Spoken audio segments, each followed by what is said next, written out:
පිළිගන්නවා SL Tax Solution YouTube channel එකට.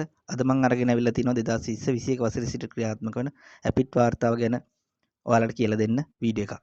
එතකොට මේක මැනුවල් සහ ඔන්ලයින් දෙකෙන්ම සබ්මිට් කරන්න පුළුවන්. මම මේ වීඩියෝ එකේදී ආකාර දෙකම කියලා දෙනවා.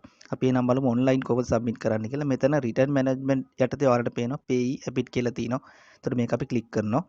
ක්ලික් කරාම මෙතන තියෙනවා 20 21 යටතේ ඔයාලට බාර දෙන්න තියෙන වාර්තාව Apit වාර්තාව. එතකොට ඒකේ ඉදිරියෙන් තියෙන පොඩි කොටුවක් මේකට අපි ටික් එකක් දාලා ප්‍රොසීඩ් කරනවා. කන්ෆර්මේෂන් එක යස් කරන්න ඕනේ. එතකොට අපිට ලැබෙනවා Apit වාර්තාවේ part 1 එක. එතකොට part 1 එක යටතේ තියෙන annual gross remuneration එක සහ ඒකේ යටතේ තියෙන tax deduction එක. එතකොට ඒක අපිට බලා ගන්න පුළුවන්. manual return එකෙත් තියෙනවා. මේ තියෙන manual return එක. එතකොට මේකේ දාලා තියෙනවා annual statement of employer Apit period code එක 2021. එතකොට මේකේ part 1 එකත් online return එකේ තියෙන විදිහටම තමයි තියෙන්නේ.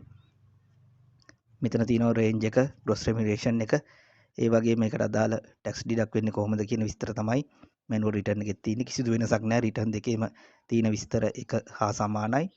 කොහොමත් වෙනස් වෙන්න විදියක් නැහැ. return දෙකම එකක් නිසා. එතකොට අපි බලමු කොහොමද මුලින්ම online return එකට submit කරන්න කියලා. එතකොට මේකේ පොඩ්ඩක් කතා කරොත් මේකේ මේ මුලින්ම තියෙන්නේ not liable කියලා මිලියන 3ට අඩු කොටස. ඒ කියන්නේ tax deduct වෙන්නේ නැති කොටස තමයි මෙතන තියෙන්නේ. ඊට පස්සේ consent not given primary and secondary කියලා තියෙන්නේ. බද්දට යටත් වෙනවා. නමුත් tax අඩු වෙන්නේ නැහැ. කියන්නේ consent එක දීලා තින්නත් පුළුවන්. ඒ කියන්නේ tax අඩු කරන්න එපා කියලා නැත්තම් නොදී තින්නත් පුළුවන්. ඒ අයගේ විස්තර තමයි තියෙන්නේ. ඒතකොට schedule 3 එකෙන් තමයි මෙතන මේ A3 කියන cage එකට සහ A2 කියන cage එකට සම්බන්ධ වෙන්නේ. ඊට පස්සේ primary employment එකට tax deduct කරපු අය, ඊට පස්සේ secondary employment එකට tax deduct කරපු අය තියෙනවා. primary employment එකට 2,50,000ට tax අඩු වෙනවා. ඊට පස්සේ 5,00,000යට යටත් අඩු වෙන සහ 7,50,000ට යටත් අඩු වෙන සහ ඊට වැඩි අයගේ විස්තර තියෙනවා. ඊට පස්සේ total එක අපිට B කියන cage එකට එනවා. primary employment එක, secondary employment එක C කියන cage එකේ දාන්න පුළුවන්. ඒ ඔක්කොගෙම එකතුව A1 සිට C දක්වා D කියන cage එකටත්, ඊට පස්සේ terminal benefit E කියන cage එකෙත් අපි එන්ටර් කරනවා. එතකොට ඊට පස්සේ total එක සම්පූර්ණ එකතුව D සහ E වල එකතුව අපි අවසානයේ ලබා ගන්නවා. එතකොට මේ manual return එකේ තමයි මම ඔයාලට කියලා දෙන්නේ විස්තර පුරවලා තින්නේ. online return එක මේ තියන්නේ ඇත්තටම system එකේ තියෙන return එකක්. එතකොට මේකෙත් තියෙනවා not liable, consent not given, ඊට පස්සේ primary employment එක, ඒ වගේම secondary employment එක, terminal benefit, ඒ ඔක්කොම manual return එකේ වගේම තමයි online return එකෙත් මෙතන විස්තර ටික තියෙන්නේ. මම මේ ඔයාලට කියලා දෙන online return එකේදී මිලියන 3ට වඩා අඩු, ඒ කියන්නේ tax එක අඩු වෙන්නේ නැති අයගේ විස්තර තමයි මේ සමාගමට අදාළව තියෙන්නේ. ඒ නිසා මම මෙහිදී පුරවන්නේ A1 කියන cage එක විතරයි. ඒතර schedules සම්පූර්ණ වීමක් සිදු වෙන්නේ නැහැ මේ online return එකට අදාළව. නමුත් මම ඔයගොල්ලන්ට මේ සම කියලා දෙන example එක manual return එකේ තියෙන example එකේ schedules තුනම හදලා කොහොමද ඒවට සම්බන්ධ වීම වෙන්නේ කියලා මේ සමග මම කියලා දෙනවා. ඒතර මේකෙදි මම ඔයාලට කිව්වා එහෙනම් tax deduct වෙන්නේ නැහැ කියලා. ඒ නිසා මම මෙතන දානවා not liable කියන තැන. සේවකයන් සංඛ්‍යාව දානවා 8ක් කියලා. ඊට පස්සේ ඒකට අදාළ total gross remuneration එක දානවා මිලියන 5යි 3,78,880යි. එතකොට අනිත් ඒවා ඔක්කොම මම නිල් කරනවා. ඒ කියන්නේ බිඳුව දාලා මම මේවා පුරවනවා. මොකද ඒවට අදාළ වෙන්නේ නැහැ. ඒ කියන්නේ schedule සම්බන්ධ වීමක් වෙන්නේ නැහැ. එතකොට schedule 3 එකෙන් තමයි consent not given primary secondary කියනට සම්බන්ධ වෙන්නේ. ඊට පස්සේ මෙතන tax deduct කියන යටතේ primary secondary employment එකට සම්බන්ධ වෙනවා schedule 1 එක. ඊට පස්සේ terminal benefit කියන කොටස සම්බන්ධ වෙනවා schedule 2 එක. එතකොට manual return එක මම ඔයාලට මුලින් පෙන්නුවේ.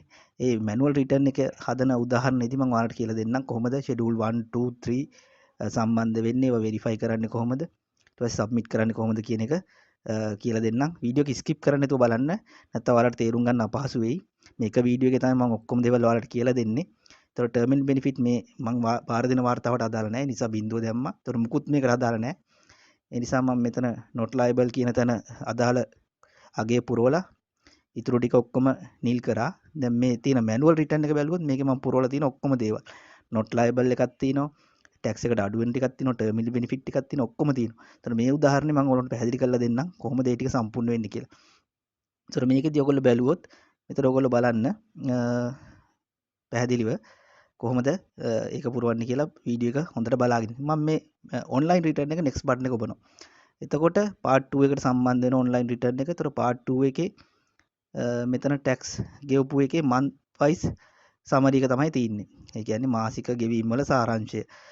මෙතන තියෙන්නේ අවුරුද්දේ සමරි එකනේ part 1 එකේ තියෙන්නේ manual return එකේ තියෙන්නේ එහෙමයි. එතන manual return එකේ මම example එක ඔක්කොම පුරවලා තියෙනවා. ඒතකොට ඒකට අදාළව part 2 එකේ මම මේ සම්පූර්ණ කරලා තියෙනවා මාසිකව කොහොමද මේ අගයන් සම්පූර්ණ වුනේ කියලා. ඔයාලට පේනවා ඇති. එතකොට ඒක කොහොමද සම්පූර්ණ වෙන්නේ කියලා. ඒතකොට ඒ ආකාරයට තමයි online return එකෙත් මාස් පතා තිනවා පුරවන්න. manual return එකේ තියෙන්නේ අදාළ මාස ටික තියෙනවා. gross remuneration එක තියෙනවා. ඊට පස්සේ terminal benefit තියෙනවා. කිසිදු වෙනසක් නැහැ. part 1 part 2 online manual කියලා වෙනසක් නැහැ. ඒතකොට දැන් මම මේ බාර දෙන online return එකේ tax අඩු වෙන්නේ නැහැ කාටවත්. ඒ කියන්නේ මිලියන 3ට අඩුයි. ඒ නිසා මම මේ part 2 එකත් 0 කරනවා. කාටවත් schedule එකක් සම්බන්ධ වෙන්නේ නැහැ. schedule 1 එක සම්බන්ධ වෙන්නේ නැහැ. නිසා 0 කරනවා මේ සම්පූර්ණ part 2 එකම. කාට හරි මේක තියෙනවා නම් පුරවන්න ඕනේ. ඒ කියන්නේ liable වෙනවා නම්. ඊට පස්සේ මම මේ next button එක ඔබනවා. ඊට පස්සේ schedules ටිකට අපිට සම්බන්ධ වීමක් වෙනවා. schedules ටික සම්බන්ධ වෙනකොට schedule 1 එක තමයි මුලින්ම තියෙන්නේ.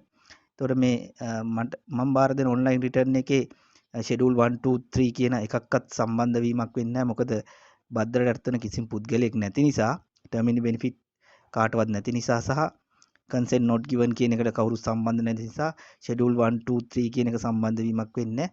එතකොට මම manual එකද ඔයගොල්ලන්ට කියලා දෙන උදාහරණයේදී මේ schedule තුනම හදනවා. කාට හරි එහෙම ඒ එක schedule එකක් හරි සම්බන්ධ වෙනවා නම් මේ schedules පුරවීම අත්‍යවශ්‍ය වෙනවා. එතකොට manual එකට අපි ගිහිල්ලා බැලුවොත් manual එකේ ඔයාලට දැන් මම ඒක පැහැදිලි කරලා දෙන්නම්. එතකොට මෙතන තියෙනවා primary employment එකටතේ ලක්ෂ 81ක අගයක්. එතකොට gross remuneration එක. ඒ ලක්ෂ 181කට තමයි 1,26,000ක tax එකක් ගණනය කරලා තියෙන්නේ මේ වාර්තාවේ. එතකොට ඒකට සම්බන්ධ වෙන schedule 1 එක. මේ තියෙන schedule 1 එක. එතකොට schedule 1 එකේ serial number එක තියෙනවා. pay sheet එකේ තියෙන serial number එක මම මෙතන 1 2 කියලා දාලා තිනවා. ඊට පස්සේ අපි දාන්න ඕනේ name of employee with initial. එතකොට මුලකුරු සමග අදාළ සේවකයාගේ නම. ඊට පස්සේ designation එක තනතුර දාන්න ඕනේ. ඊට පස්සේ කවදා සිට කවදා දක්වා සේවයේ නිරත වුණාද කියන එකට කියන්නේ from to. එතකොට මාසය දිනය අවුරුද්ද ආදී වශයෙන් පිළිවෙලට දාන්න ඕනේ. ඊට පස්සේ අදාළ පුද්ගලයාට කරන cash payment ඒ කියන්නේ මුදලින් කරපු ගෙවීම් කීයක්ද අවුරුද්දටම අදාළගේ තමයි මෙතන තියෙන්නේ. ඒතර පුද්ගලයා දෙන්නට මෙතන මම අගයන් දෙකක් දාලා තිනවා. non cash benefit. ඒ කියන්නේ මූල්‍යමය නොවන ප්‍රතිලාභ. මුදලින් හැර වෙනත් ආකාරයකින් දුන්න ප්‍රතිලාභ තියෙනවනේ. ඒ ඊට පස්සේ total එක මේ දෙකේ එකතුව. ඊට පස්සේ tax exempt amount එකක් excluded amount එකක් තියෙනවනේ ඒක. ඊට පස්සේ primary employment එක යටතේ අඩු කළ බද්ද කීයද කියන එක මේගොල්ලන්ට අදාළ වෙන primary employment එකද ඊට පස්සේ secondary employment එකද කියලා අදාළ විදියට ඒක tax එක අඩු කරන්න ඕනේ. ඒතර මේ දෙන්නට තියෙන්නේ primary employment එකක්. ඊට පස්සේ total tax එක අඩු කරපු ඊට පස්සේ අදාළ employee ගේ NIC number එක ඊට පස්සේ passport number එකක් TIN number එකක් තියෙනවා නම් දාන්න පුළුවන්. නැත්නම් හිස්ව තියන්න ඕනේ අදාළ සෙල් එක නැත්නම් කොටුව. ඒතර ඔය ආකාරයට තමයි අපි schedule 1 එක සම්පූර්ණ කරන්නේ. මේක pay return එක පුරවනකොට තිබ්බ schedule එකම තමයි අපිට කියලා වෙනස් වුණාට schedule එකේ වෙනසක් නැහැ. දැන් මෙතන එකතු වෙනවා ලක්ෂ 81ක්. total remuneration එක ලක්ෂ 81ක් වෙනවා මේ පුද්ගලයෝ දෙන්නගේ. ඊට පස්සේ primary employment එකට 1,26,000ක් tax එක deduct කරලා තිනවා. ඒතකොට ඒක තමයි මේ manual return එකේ මම දාලා තින්නේ 0.3 මිලියන 3යි අතර 81 ලක්ෂයක් සහ 1,26,000ක් සේවකයෝ දෙන්නෙට අදාළව කියලා මෙතන පෙන්නලා තින්නේ. ඒතකොට schedule 1 එක තමයි මෙතන මේ සම්බන්ධ වෙන්නේ. part 1 එකේ primary employment යටතේ මම මෙතන දාලා තින්නේ රෝම ඉලක්කම් එක යටතේ. ඊට පස්සේ terminal benefit මෙතන එක්කෙනෙක් පෙන්නලා තිනවා EKH එක යටතේ 7,50,000ක් gross එක salary එක. ඒතකොට ඒක schedule 2 එකට සම්බන්ධයි. මේ තියෙන්නේ schedule 2 එක. schedule 2 එකේ ඒතකොට මම serial number එක දාලා තිනවා pay sheet එකේ තියෙන මෙයාගේ 6. ඊට පස්සේ ඒ වගේම අදාළ සේවකයාගේ නම මුලකුරු සමග ඊට පස්සේ NIC number එක passport number එකක් තියෙනවා දාන්න පුළුවන්. ඊට පස්සේ කවදා සිට කවදා දක්වාද සේවයේ නියුක්ත වුණේ කියලා. ඒතකොට මෙයා සේවයෙන් ඉවත් වුණා නම් අවුරුද්ද මැද වෙන්න පුළුවන්, කවදා හෝ දවසක වෙන්න පුළුවන්, සේවයෙන් ඉවත් වෙලා තියෙන්න පුළුවන්. ඒ ඉවත් වෙන දිනය දක්වා දිනය දාන්න. ඊට පස්සේ එක්වරක් කරන ගෙවීම් කෑෂ් වලින්, ඊට පස්සේ එක්වරක් පමණක් කරන ගෙවීම් මූල්‍යමය නොවන ප්‍රතිලාභ. ඊට පස්සේ මේ දෙකේම එකතුව ටෝටල් එක. ඊට පස්සේ රඳවාගත් අගයක් තියෙනවා නම් ඒ අගය කොච්චරද කියන එක. ඊට පස්සේ අදාළ සේවකයා ඩිරෙක්ෂන් එකක් ගෙනල්ලා දීලා තියෙනවා නම් ඩිරෙක්ෂන් එකේ සීරියල් නම්බර් එක. ඊට පස්සේ මෙතන date of direction එකේ දවස. ඊට පස්සේ අදාළ පුද්ගලයාට ටැක්ස් එකක් තිබිලා රිටේන් කරගෙන ඒකට ටැක්ස් එකක් අඩු කරගෙන තියෙනවනම් ඒ ඩිඩක්ට් කරපු ටැක්ස් එක අපි දාන්න ඕනේ. ඊට පස්සේ ඒ ටැක්ස් එක ගෙවපු දවස නෙමිට් කරපු දවස date of payment එක දාන්න ඕනේ. ඒ ආකාරයට තමයි මේ schedule 2 එක සම්බන්ධ වෙන්නේ. එතකොට මෙතන 7,50,000යි කියලා කියන්නේ ටැක්ස් එකක් අඩු කරලා නැහැ. මොකද ටර්මිනල් බෙනිෆිට් වලට ටැක්ස් අඩු කරනකොට යම් සීමාවන් තියෙනවා. ඒ සීමාවන්ට යටත්ව තමයි ටැක්ස් එක අඩු කරන්න ඕනේ. ඒ සීමාවට වඩා වැඩියෙන් අදාළ ගෙවීමක් තියෙනවා නම් තමයි ටැක්ස් එකක් අඩු වෙන්නේ. එතකොට ඔයාලා මේ ගැසට් සහ අදාළ අනපනත් ඒ වගේම අදාළ සෙක්ෂන් ඒවා ගැන දැනුවත් වෙන්න. ඒවෙන් තමයි එතකොට මේ ටැක්ස් එක කොච්චරක් අඩු වෙනවද කීයක් ගෙවන්න වෙනවද කියලා. ඒතර අදාළ ආයතනයේ මේ සම්බන්ධව ක්‍රියා කරන පුද්ගලයා ඒ ගැන දැනුවත් වෙන්න ඕනේ. ඉතින් අපි බැලුවොත් ඩිපාර්ට්මන්ට් එකේ වෙබ්සයිට් එකේ නැත්නම් IRD වෙබ්සයිට් එකේ තියෙනවා නිකුත් කරපු සර්කියුලර් එකක්. අපි බලමු ඒ සර්කියුලර් එක. ඒ සර්කියුලර් එකේ තියෙනවා කොහොමද සේවාන්ත ප්‍රතිලාභ නැත්නම් ටර්මිනල් බෙනිෆිට් වලට අදාළව ටැක්ස් එක අඩු කරන්න කියලා. මේ තියෙන්නේ ඒ ගැසට් එක මේ සර්කියුලර් එක. ඒතර මේ ටර්මිනල් බෙනිෆිට් යටතේ තියෙන මේ සර්කියුලර් එක 2020 2/18 තමයි නිකුත් කරේ. 2020 ජනවාරි 1 වෙනිදා ඉඳලා කොහොමද ටර්මිනල් බෙනිෆිට් වලට අදාළ වෙන්නේ කියලා. මේ එක්සෙම්පෂන් ටික මෙතන තියෙනවා. ඊට පස්සේ 112 යටතේ කොහොමද ටැක්ස් එක ඩිඩක්ට් කරන්නේ 118 යටතේ කොහොමද ටැක්ස් එක ඩිඩක්ට් කරන්නේ කියලා ඒ ලිමිට් එක කොච්චරක්ද කියලා මේකේ පැහැදිලිව තියෙනවා. ඒතකොට ඔයගොල්ලෝ මේකත් කියව ගන්න. ඒ වගේම දේශීය ආදායම් දෙපාර්තමේන්තුව නිකුත් කළ තවත් චක්‍රලේඛ 50 සංශෝධන තියෙනවා. ඒවා කියවලා එතකොට අදාළ පරිදි ටැක්ස් එක ඩිඩක්ට් කරන්න ඕනේ. ඊට පස්සේ ෂෙඩියුල් 3 එකට අපි ආවොත් මේ තියෙන ෂෙඩියුල් 3 එක මේකේ තින්නේ පේයි එකට නැත්නම් ඇපිට් එකට ලයබල් වෙනවා. නමුත් ඇපිට් ටැක්ස් එක අඩු කරන්නේ නැහැ. එයා අදාළ පුද්ගලයා මේකට දීලා තින්න පුළුවන් ප්‍රාථමික සේවා නියුක්තිය පිළිබඳ ප්‍රකාශය. මේ තියෙන ප්‍රාථමික සේවා නියුක්තිය පිළිබඳ ප්‍රකාශය. මේකේ නම ලිපිනය ඒ විස්තර දාන්න ඕනේ අදාළ සේවකයා විසින්. ඊට පස්සේ සේවා යෝජකගේ නම ලිපින විස්තර. මේකේ තියෙනවා මා විසින් නැවත දන්වන තෙක් මෙදා සිට මාගේ ආදායම් බද්ද අඩු කරන්නට එකඟ වෙමි නොවමි කියලා. කවුරු හරි එකඟ නොවෙමි කියලා දුන්නොත් මේකෙන් ටැක්ස් එක ඩිඩක්ට් කරන්නේ නැහැ කම්පැනියෙන් අදාළ පුද්ගලයා ගෙවන්න ඕනේ. ඒතකොට එකඟ නොවෙමි කියලා දීලා තිනවනම් අපි ෂෙඩියුල් 3 එකට අදාළ පුද්ගලයාගේ විස්තර දාන්න ඕනේ. ඒ වගේම සෙකන්ඩරි එම්ප්ලොයිමන්ට් එක මේ තියෙන ද්විතීයික සේවා නියුක්ති ප්‍රකාශය. ඒතකොට ඒකෙත් නම ලිපිනය සේවා යෝජකගේ විස්තර ආදිය දාන්න ඕනේ. ඒ වගේම ප්‍රාථමික සේවා නියුක්තියේ කාල සීමාව දාන්න ඕනේ. ඒ කියන්නේ කොච්චරක්ද අඩු වෙන්නේ ටැක්ස් එකෙන් කියලා 2,50,000ද 2,50,000යි 5,00,000 අතරද ඒකේ රේන්ජ් එක දාන්න ඕනේ. ඒතකොට මෙතනත් කියන මා විසින් නැවත දන්වන තෙක් මාගේ අත්තිකාරම් බද්ද අඩු කිරීමට එකඟ වෙවිද නොවේවිද කියලා. ඒතකොට එකඟ නොවෙමි කියලා දුන්නොත් මෙන්න මේ වගේ පුද්ගලයන්ගේ විස්තර ෂෙඩියුල් 3 එකේ දාන්න ඕනේ. කවුරු හරි ප්‍රාථමික හෝ ද්විතීයික සේවා නියුක්තියට ටැක්ස් එක අඩු කරන්න එකඟ නොවෙමි කියලා දුන්නොත් හරි නැත්නම් මේ ප්‍රකාශය ලබා දීලා නැත්නම් හරි අන්නේ පුද්ගලයන්ගේ ටැක්ස් එක කම්පැනියෙන් අඩු කරන්නේ නැහැ. අන්න ඒ වගේ අඩු නොකරන පුද්ගලයන්ගේ විස්තර තමයි ෂෙඩියුල් 3 එකේ අපිට ෂෙඩියුල් 3 එකේ දාන්නේ. එතකොට ඒ වගේ එක්කෙනෙක් මෙතන තියෙනවා. සීරියල් නම්බර් එක දැම්මා පේ ෂීට් එකේ. ඊට පස්සේ නේම් විත් ඉනිෂියල් ඩෙසිග්නේෂන් එක කවදා සිට කවද දක්වාද සේවයේ නියුක්ත වෙලා තින්නේ. ඊට පස්සේ එයාට මුදලින් කරපු ගෙවීම මෙතන ලක්ෂ 15ක් තමයි දාලා තින්නේ. ඊට පස්සේ නන් කෑෂ් බෙනිෆිට්. එතකොට නන් කෑෂ් බෙනිෆිට් ඒ වගේම ටෝටල් රෙමියුරේෂන් එක. මේ නන් කෑෂ් බෙනිෆිට් ගන්න විදිය IRD වෙබ්සයිට් එකේ තියෙන non cash benefit ඔයාලා බලා ගන්න පුළුවන්. මේ තියෙන්නේ value for non cash benefit.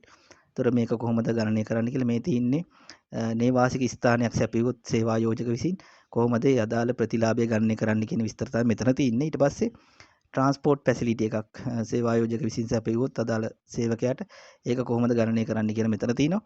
ඊට පස්සේ අනෙකුත් දේවල් කොහොමද අගය ගන්න කියලා මුල්මය අගයට non cash benefit වල මෙතන තියෙනවා. මේකේ සිට 10 දක්වා. ඒතර ඔයාලට මේ non cash benefit මෙතනින් බලා ගන්න පුළුවන් කොහොමද අගය කරන්න කියලා. ඒතර non cash benefit තියෙනවා ඒක මෙතනට දාන්න ඕනේ. ඊට පස්සේ total remuneration එක ලක්ෂ 15යි. ඊට පස්සේ exempt amount එකක් excluded amount එකක් තියෙනවා නම් මෙතන දාන්න පුළුවන්.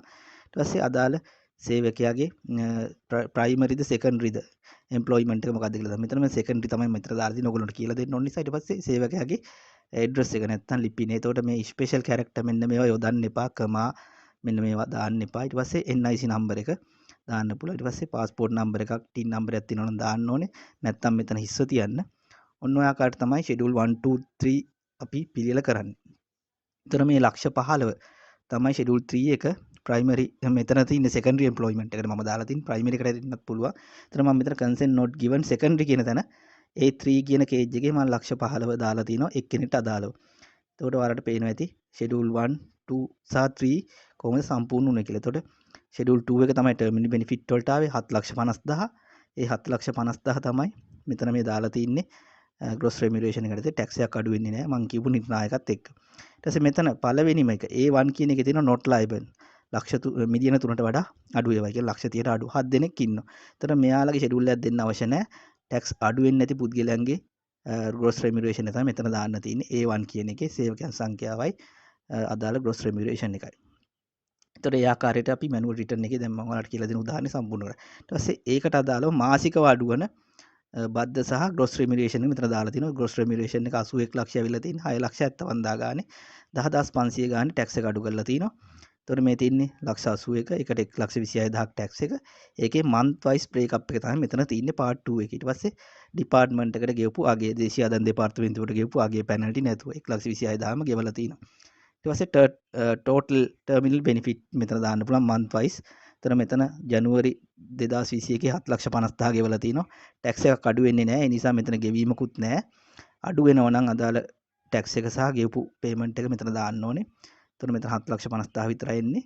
ඒතර ඔයාලට තේරෙන්නේ නැති කොහොමද මැනුවල් රිටර්න් එකේදී ඒක සම්පූර්ණ වුනේ කියලා. දැන් මම ආයි මගේ ඔන්ලයින් රිටර්න් එකට එනවා. එතන මම මෙතන ඔන්ලයින් රිටර්න් එකේදී මට ෂෙඩියුල් සම්බන්ධ වෙන්නේ නැහැ. ඒ නිසා මම මෙතන සමරි එක තියෙනවා ෂෙඩියුල් 1 එකේ. ඒකේ මම බින්දු දානවා. මොකද කිසිම අගයක් මට එන්නේ නැහැ. මම මිලියන 3ට අඩු සේවකයන් ප්‍රමාණයක් ඉන්න ආයතනයක් ගැන තමයි මේ කරන්නේ.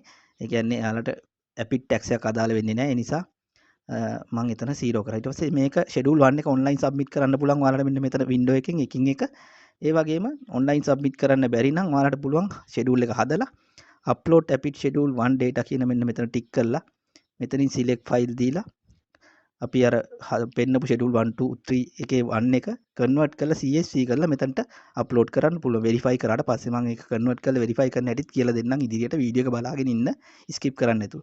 ඒතර මෙතන summary එක 0 නිසා මම මෙතන මුකුත් schedule එකක් සම්පූර්ණ වෙන්නේ නැහැ online වත් update කරන්නවත්. ඒක නිසා මම මේක next කරලා ඊළඟ page එකට යනවා. එතකොට මෙතන මුකුත් නැති නිසා අපි අප්ඩේට් කියන එක තමයි දාන්න ඕන. ඔන්ලයින් කියන ටික් එක ටික් කරලා තමයි next button එක ඔබන්න ඕනේ. එතකොට තමයි second schedule එකට යන්නේ. දැන් අපි second schedule එකට ආවා. ඒතකොට second schedule එකත් මට සම්පූර්ණ වෙන්නේ නැහැ. මොකද terminal benefit මෙතන නැති නිසා මේකෙත් මම ආගේ බිඳුවයි කියලා දෙනවා. නැත්තම් නිල් විදියට සටහන් කරනවා summary එක. කාට හරි second schedule එක සම්බන්ධ වෙනවා නම් ඔයගොල්ලෝ මේ total එක මෙතන summary එකේ දාන්න ඕනේ. සේවකයෝ දෙතුන් දෙනෙක් ඉන්නවා නම් ඕ එක්කෙනෙක් වෙන්නත් පුළුවන් ටෝටල් එක මෙතන දාන්න ඕනේ. ඊට පස්සේ ඒක ඔන්ලයින් අප්ඩේට් කරන්න පුළුවන් මේ වින්ඩෝ එකෙන්. ඒතර මෙතනින් ඔයාලට ඔන්ලයින් අප්ඩේට් කර ගැනීම හැකියාවක් තියෙනවා. නැත්නම් ෂෙඩියුල් එක හදලා වෙරිෆයි කරලා මෙතනින් upload tapit schedule data කියන එක දාලා ෂෙඩියුල් එක අප්ඩේට් කරන්නත් පුළුවන්. ඒක නැති නිසා මම මේක next button එක දීලා ඊළඟ ෂෙඩියුල් එකට එනවා. ඒතර මම දැන් ෂෙඩියුල් 3 එකේ ඉන්නේ ඔන්ලයින්. ෂෙඩියුල් 3 එකෙත් මට මුකුත් නැහැ මේ ආයතනට අදාළව. ඒ නිසා ෂෙඩියුල් 3 එකත් මම 0 කරගන්නවා. සමරි එක කාට හරි ෂෙඩියුල් 3 එක තියෙනවා නම් ෂෙඩියුල් 3 එක මෙතන පුරවන්න ඕනේ.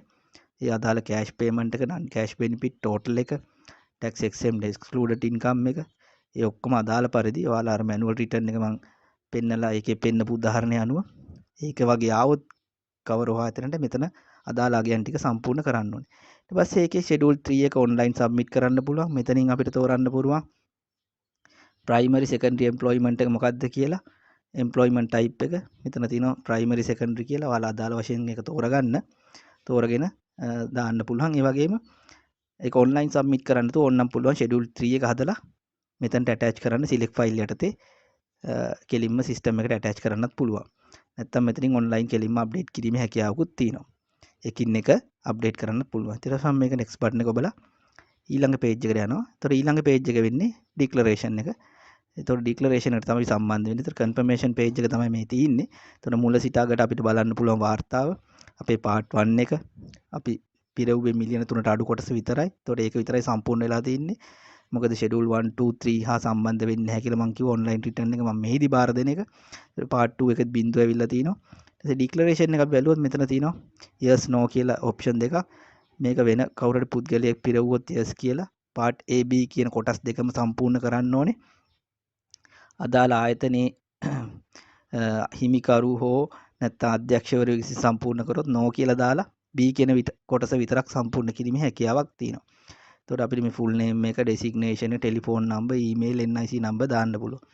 එතකොට manual return එකෙත් ඒ declaration එක ඒ හා සමානවම තියෙනවා. මෙතන yes no කියලා අදාළ වශයෙන් අවශ්‍ය වෙන පරිදි ටික් කරලා අපිට part 1 A එකයි part B එකයි සම්පූර්ණ කිරීමේ හැකියාවක් තියෙනවා. ඒතර ඔයාලා මේ විදිහටම manual දුන්නත් ඒ return එක ඒ විදිහට පුරව ගන්න පුළුවන්. එතකොට online දුන්නොත් ඒත් ඒ විදිහටම තමයි. කිසිදු වෙනසක් නැහැ. return දෙකම එකයි. කිසි ආකාරයක වෙනසක් නැහැ. එතකොට දැන් අපි ෂෙඩියුල් 1 එක අපි හදපු ෂෙඩියුල් 1 එක ඇටච් කරන්න කලින් කන්වර්ට් කරලා CSV කරගන්න ඕනේ. එතකොට මෙතන convert to CSV දීලා මේක අපි රීනේම් කරන්න ඕනේ. මෙන්න මේ ආකාරයට ටින් නම්බර් එක දෙන්න ඕනේ. අදාළ ආයතනයේ ටින් නම්බර් එක ලබා දෙන්න ඕනේ. ඒ වගේම පීරියඩ් කෝඩ් එකට අපි දෙන්න ඕනේ 20 21 කියලා. මොකද 2020 21 තමයි මේ අපි දැන් හදන්නේ ප්‍රථම වර්ෂර ඇපිට් ටැක්ස් එකට අදාළ නිසා ඩේට් එක අපි දෙන්න ඕනේ.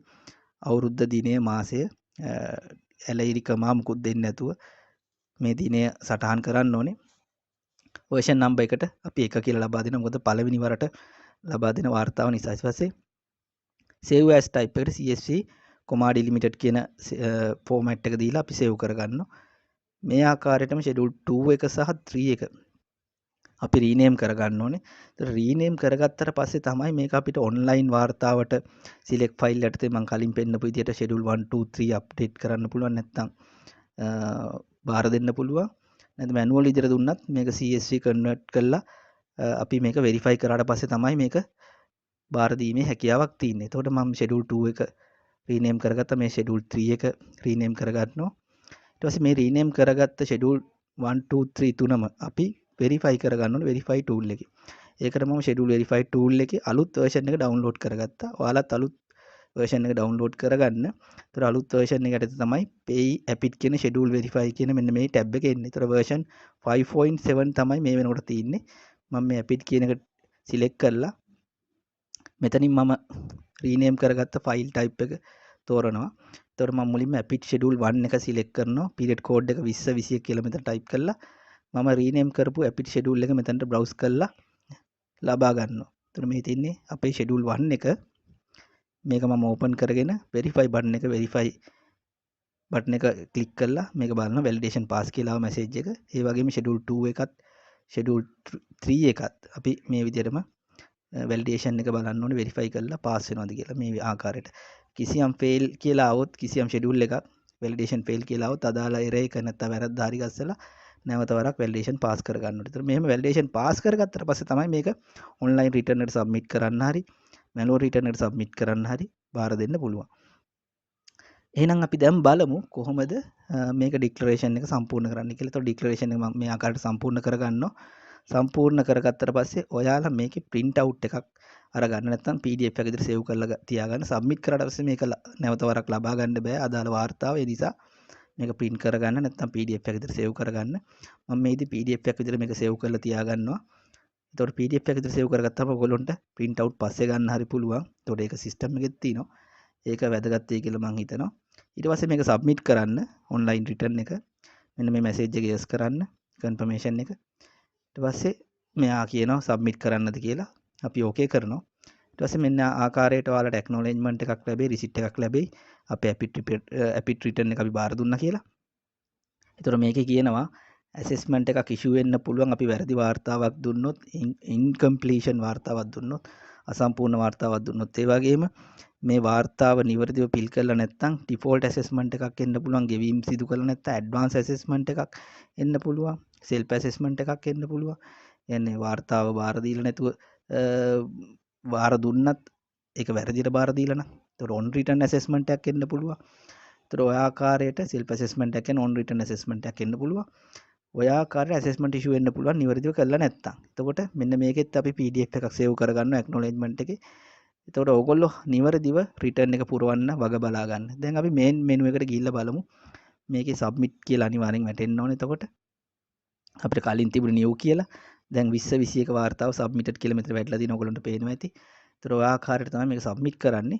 අපි එහෙනම් බලමු අපි අර schedules හැදුවානේ verify කරානේ. ඒ හදවලා verify කරපු schedules ටික කොහොමද manual return එකක් නැත්තම් පස්සේ submit කරනවා නම් schedules කොහොමද submit කරන්න කියලා manual return එකක් දෙනවා නම් හරි පස්සේ කොහොමද submit කරන්නේ. මෙතන return management යටතේ upload schedule documents වලට ඔයගොල්ලෝ යන්න. ඒ යටතේ දෙනවා apit කියලා. මෙතන දෙනවා upload schedule කියලා. එතනට ගිහිල්ලා period code එක දෙන්න 20 21 කියලා. මේ 20 21 කියලා දුන්නේ මම හදපු schedule බලන්න. දැන් මම schedule හැදුවේ නැහැ online return එකේ මගේ. ඒ නිසා 20 21 ආවේ නැහැ. ඒතර මෙතන schedule 1 2 3 තියෙනවා. ඕගොල්ලොන්ට 20 21 දාලා අදාළ වාර්තාව සබ්මිට් කරන්න පුළුවන්.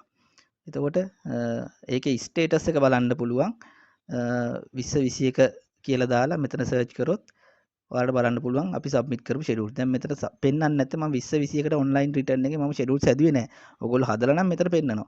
දැන් 18 19 අපි බලමු. 18 19ට අපි සබ්මිට් කරපු pay ෂෙඩියුල්ස් බලන්න පුළුවන්. සර්ච් කරලා මෙතන පෙන්නනවා. මෙන්න pay අපිට ෂෙඩියුල් 1 එක. ෂෙඩියුල් 1 එක මෙතන සබ්මිට් කරලා තියෙනවා. ඒ වගේම 17 18 බලන්නත් පුළුවන්. 17 18ත් අපි සබ්මිට් කරලා තියෙනවා pay අපිට ෂෙඩියුල් 1 එක. ඒක සක්සස් වෙලා තිනවා 17 18 18 20 21කට මම හදපු ඔන්ලයින් රිටර්න් එකේ ෂෙඩියුල්ස් නැති නිසා තමයි එතන පෙන්වන්නේ නැත්තේ. ඔයාලා සබ්මිට් කරා නම් එතන බලා ගන්න පුළුවන්. එතකොට අර ආකාරයට ඔයගොල්ලන්ට සබ්මිට් කරන්න පුළුවන්. මෙතන ඔයාලට බලා ගන්න පුළුවන් සබ්මිට් කරපු ෂෙඩියුල්ස් මොනවද කියලා. එහෙනම් මං හිතන්නේ ඔයාලට තේරෙන්නේ නැති කොහොමද අපිට ෂෙඩියුල් එක හදන්නේ නැත්නම් අපි ෂෙඩියුල් 1 2 3 හදන්නේ. ඒ වගේම රිටර්න් එක පුරවන්නේ මැනුවල් කොහොමද පුරවන්නේ ඔන්ලයින් කොහොමද පුරවන්නේ අවබෝධයක් ලැබෙන්නේ නැති මම දෙකම කියලා දුන්නා ඔයගොල්ලන්ට එක වීඩියෝ එකේදී කොහොමද දෙකට මාරු වෙලා කොහොමද දෙකම සම්පූර්ණ කරන්න කියලා නැවත වරක් මේක බලන්න තේරුන්නේ නැත්නම් මොන හරි ප්‍රශ්න තියෙනවා නම් මට කමෙන්ට් කරන්න subscribe කරලා නැත්නම් පල්ලා bell icon එක click කරන subscribe button එක ඔබන්න එහෙනම් මේ වගේ වැදගත් වීඩියෝ එකකින් නැවත හමු වෙනතුරු අදට සමුගෙන යන්නම් ඔබට ජය